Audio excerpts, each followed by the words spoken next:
Tales from the Jazz Age by F. Scott Fitzgerald. Narrated by Kenneth Elliott. My Last Flappers. The Jelly Bean. 1. Jim Powell was a jelly bean.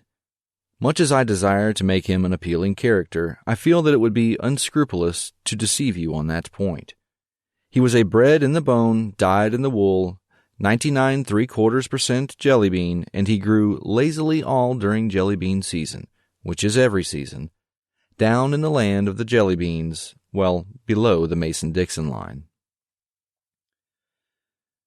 Now, if you call a Memphis man a jelly bean, he will quite possibly pull a long, sinewy rope from his hip pocket and hang you to a convenient telegraph pole. If you call a New Orleans man a jelly bean, he will probably grin and ask you who is taking your girl to the Mardi Gras ball. The particular jelly bean patch which produced the protagonist of this history lies somewhere between the two. A little city of 40,000 that has dozed sleepily for 40,000 years in southern Georgia, occasionally stirring in its slumbers and muttering something about a war that took place sometime, somewhere, and that everyone else has forgotten long ago. Jim was a jelly bean. I write that again because it has such a pleasant sound, rather like the beginning of a fairy story, as if Jim were nice. It somehow gives me a picture of him with a round, appetizing face and all sort of leaves and vegetables growing out of his cap. But Jim was long and thin and bent at the waist from stooping over pool tables, and he was what might have been known in the discriminating North as a corner loafer. Jelly bean is the name throughout the undissolved Confederacy for one who spends his life conjugating the verb to idle in the first person, singular. I am idling, I have idled, I will idle. Jim was born in a white house on a green corner. It had 4 weather-beaten pillars in front and a great amount of lattice work in the rear that made a cheerful crisscross background for a flowery, sun-drenched lawn.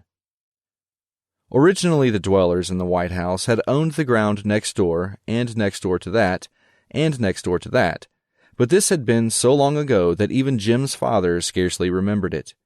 He had, in fact, thought it a matter of so little moment that when he was dying from a pistol wound got in a brawl, he neglected even to tell little Jim, who was 5 years old and miserably frightened. The White House became a boarding house run by a tight-lipped lady from Macon, whom Jim called Auntie Mammy and detested with all his soul. He became 15, went to high school, wore his hair in black snarls, and was afraid of girls.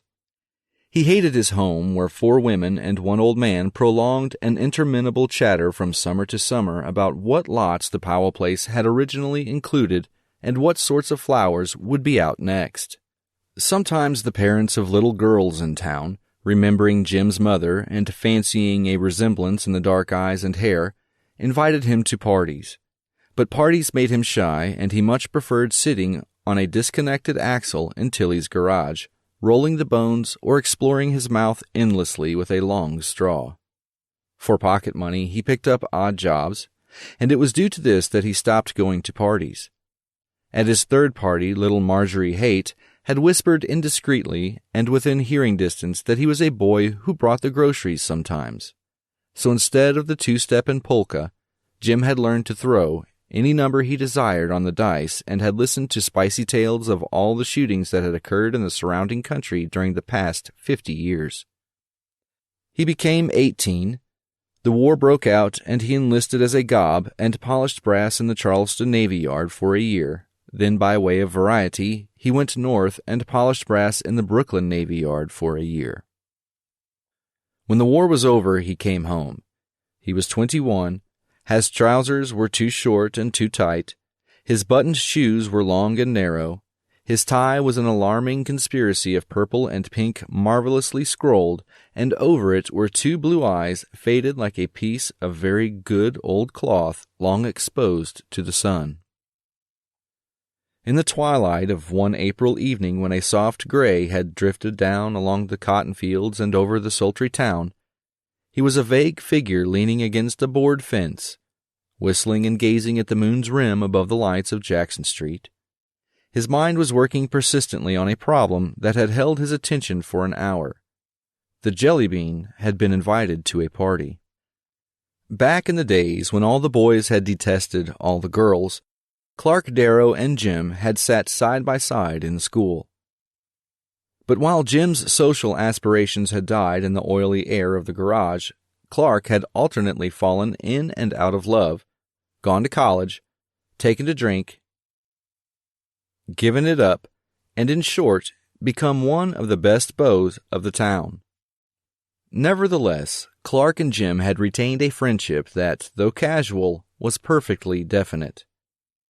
That afternoon, Clark's ancient Ford had slowed up beside Jim, who was on the sidewalk, and out of a clear sky, Clark invited him to a party at the country club. The impulse that made him do this was no stranger than the impulse which made Jim accept. The latter was probably an unconscious ennui, a half-frightened sense of adventure, and now Jim was soberly thinking it over.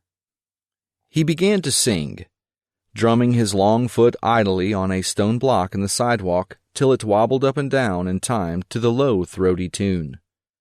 One smile from home in Jelly Bean Town lives Jean, the Jelly Bean Queen. She loves her dice and treats 'em nice, no dice would treat her mean. He broke off and agitated the sidewalk to a bumpy gallop. "Daggone," he muttered, half aloud. They would all be there, the old crowd, the crowd to which, by right of the White House, sold long since, and the portrait of the officer in gray over the mantel, Jim should have belonged. But that crowd had grown up together into a tight little set as gradually as the girls' dresses had lengthened inch by inch, as definitely as the boys' trousers had dropped suddenly to their ankles. And to that society of first names and dead puppy loves Jim was an outsider, a running mate of poor whites. Most of the men knew him condescendingly. He tipped his hat to 3 or 4 girls. That was all. When the dusk had thickened into a blue setting for the moon, he walked through the hot, pleasantly pungent town to Jackson Street.